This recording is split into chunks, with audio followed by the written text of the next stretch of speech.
4 cercueils posés dans les rues de la ville avec cette phrase « Tu décides, chez toi ou dans cette boîte ». Au Guatemala, c'est la tentative désespérée d'un maire pour réveiller les esprits et convaincre ses habitants de rester chez eux ou au moins de porter un masque. Le coronavirus gagne du terrain ici aussi. Le compteur s'accélère en Amérique latine et aux Caraïbes. Plus de 4 millions de personnes contaminées. C'est désormais la région la plus affectée du monde. En tête, le Brésil.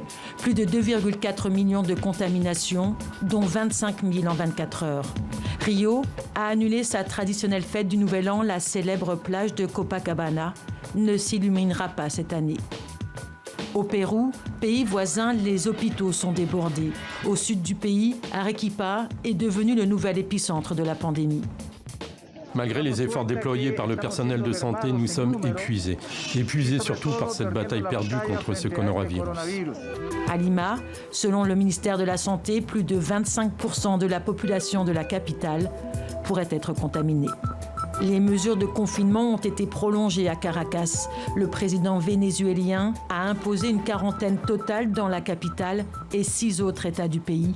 Nicolás Maduro n'a pas précisé combien de temps elle durerait. Pour aider à supporter le confinement, justement, Roberto Garcia fait danser ses voisins. Dans cette banlieue de Mexico, des haut-parleurs crachent un remix endiablé.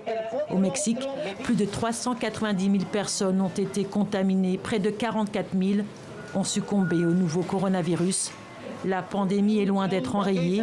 Du haut de son toit, Roberto Garcia n'a pas fini d'animer les soirées.